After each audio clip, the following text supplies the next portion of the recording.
You were sitting at your desk on a Friday afternoon at 4:57, watching the clock the way you have watched it every Friday afternoon for the past 4 years, and you are thinking about the number, not your salary. You know your salary. You have known your salary since the day you signed the offer letter and felt briefly like the number was going to change everything, and then discovered over the following months that the number changes almost nothing because the number has a way of expanding to fill exactly the space available to it until there is nothing left and you are back to watching clocks on Friday afternoons. The number you were thinking about is the one you keep seeing in videos, in conversations you half overhear at coffee shops between people who seem younger than you and less tired than you, and somehow operating in a version of the economy you were not told existed. $10,000 a month, sometimes more, from people who do not have the credentials you have, who did not take the path you were told to take, who did not follow the sequence that everyone around you confirmed was the right sequence: degree, job, salary, repeat. You did everything right. You're watching a clock on a Friday afternoon. There are 2 versions of the next 5 years of your life, and both of them start today.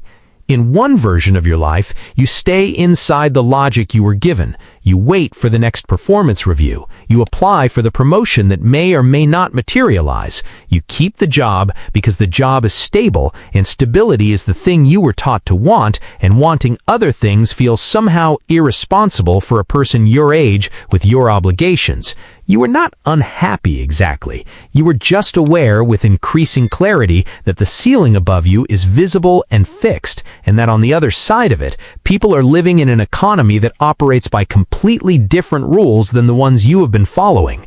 In the other version of your life, something shifts. Not dramatically, not with a resignation letter or a leap of faith or a moment of clarity that arrives like a scene from a movie. Something smaller than that, a decision made on an ordinary evening that begins a process that runs quietly alongside your 9 to 5 for long enough that by the time anyone notices something has changed, the change is already complete.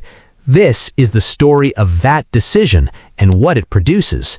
Before anything else, you need to understand something that the education system never explained to you, and that your employer has no incentive to explain, and that most people around you have never examined clearly enough to be able to articulate even to themselves. You were trained to trade time for money. That is the entire model. You show up for a specific number of hours, you are compensated for those hours at a rate someone else determined. When you stop showing up, the money stops arriving. The income is entirely dependent on your presence, and your presence has a fixed ceiling because there are only so many hours available, and each of those hours can only be in one place. This model has a hard limit built into it that no amount of promotion or salary increase can remove. You cannot earn more than the hours you have multiplied by the rate you can negotiate for them. That is the ceiling. It is not a personal ceiling, it is a structural one. It is built into the model itself. The people earning $10,000 a month and beyond from a laptop on a Tuesday afternoon are not working more hours than you. In many cases, they're working fewer. They're operating inside a different model entirely, a model where what they sell is not their time, but the outcome their skill produces for someone else. And because outcomes can be delivered to multiple people simultaneously without requiring additional hours, the ceiling that exists in the time for money model simply does not exist in the same way. This is not a secret. It is not hidden knowledge. It is just a frame most people never step outside of long enough to see clearly because the frame they are in was installed before they were old enough to question it. Here is the first thing you need to understand about yourself before anything else can work. You already have something valuable. Not a degree necessarily, not a job title, something more fundamental than either of those things. A natural inclination, a way of engaging with problems that has been with you long enough that you have probably stopped noticing it because it feels like nothing, because it comes easily. There are four kinds of natural ability, and almost everyone fits clearly into at least one of them. There are people who bring order to chaos, who can look at a messy system and see immediately how to make it run cleanly, who find satisfaction in structure and process and the quiet efficiency of things working the way they should. If this is you, every organization you have ever been a part of has benefited from your presence in ways that were probably never fully acknowledged or compensated. There are people who see patterns in information, who can take a complicated situation and break it down into its component parts and identify what is actually driving the outcomes and what can be changed to drive different ones. If this is you, you have spent your career solving problems other people could not diagnose and being paid a salary that does not reflect what that ability is actually worth on the open market.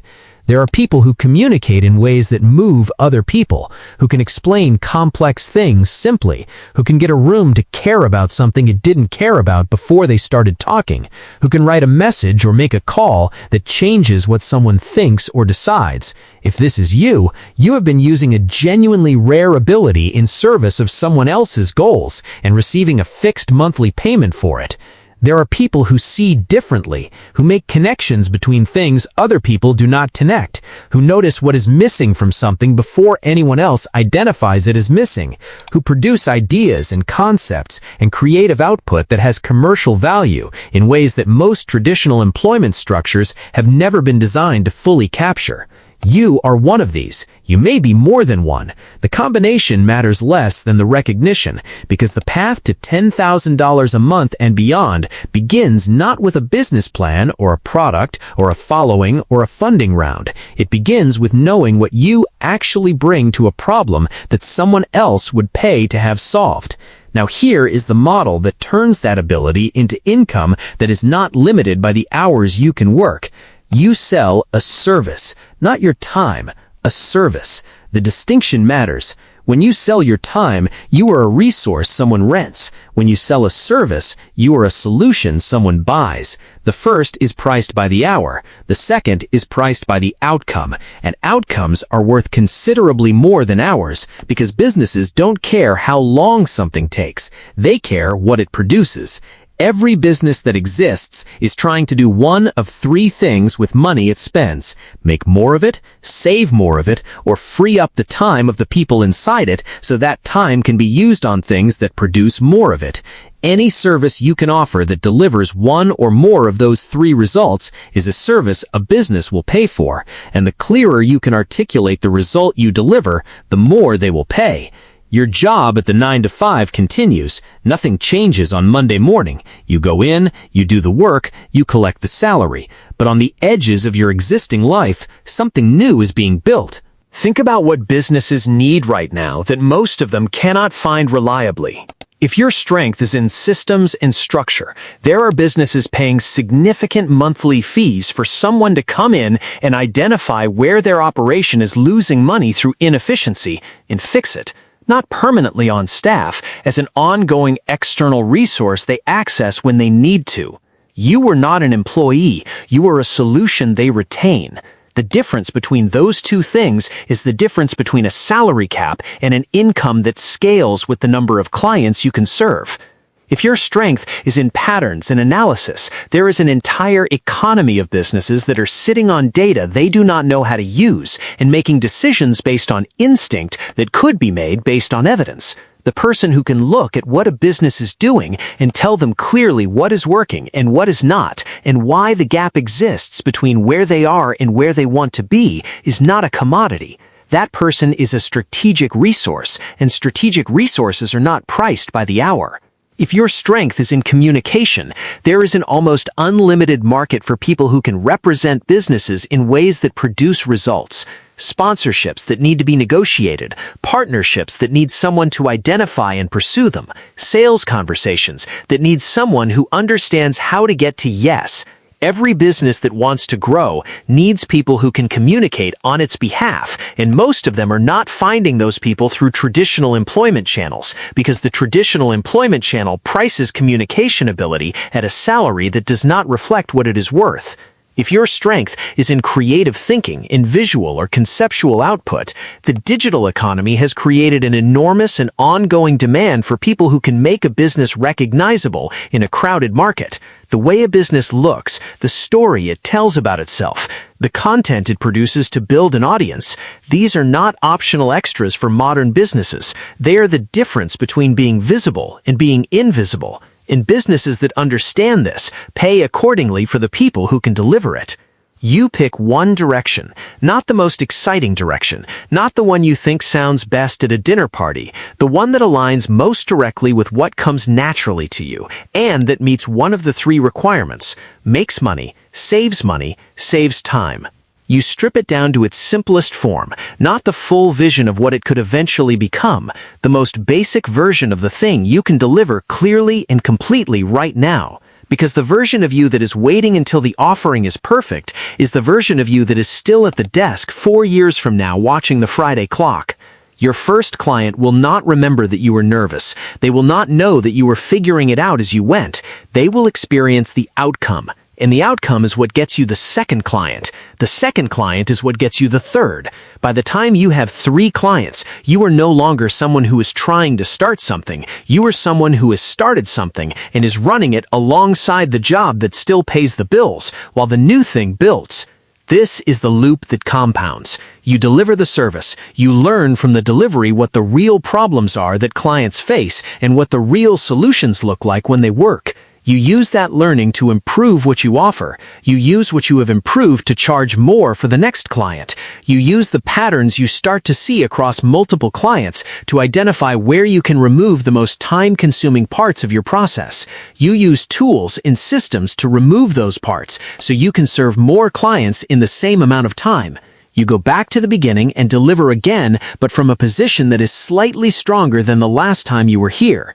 Every time around the loop, your hourly output is worth more even though you are not working more hours. This is the mechanism that breaks the ceiling. Not working harder, not adding hours, adding leverage to the hours you already have so that each one produces more than the last. 6 months in, the 9 to 5 is unchanged. The salary is the same. The desk is the same. The Friday clocks still move at the same pace, but something exists now that did not exist 6 months ago. A handful of clients, a system that delivers something they value, a monthly income from that system that is not yet what it will become, but that is real and growing and not dependent on whether a performance review goes well.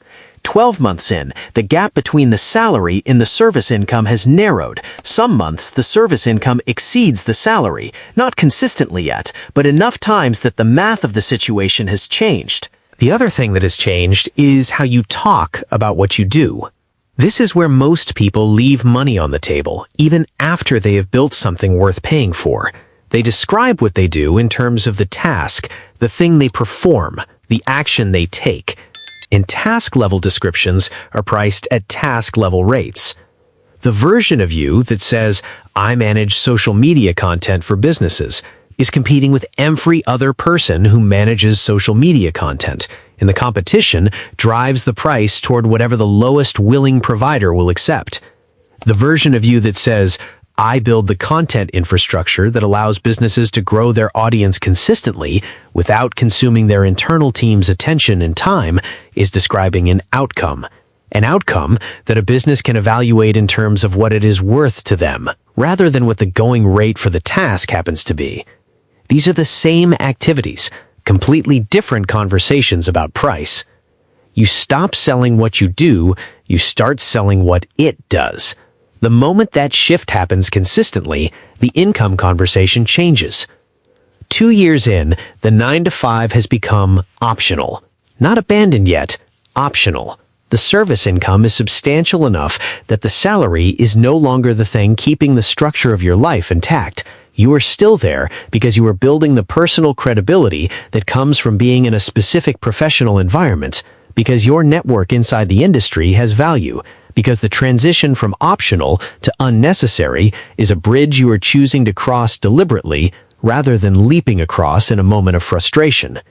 But the ceiling is gone. Not because you quit the job, because you built something alongside it that operates by different rules. Something where the income is determined not by what someone else has decided your hours are worth, but by how many problems you can solve and how clearly you can articulate the value of solving them, and how well you have built the system that delivers the solution. The person watching the clock at 4:57 on a Friday afternoon is still there. The desk is the same.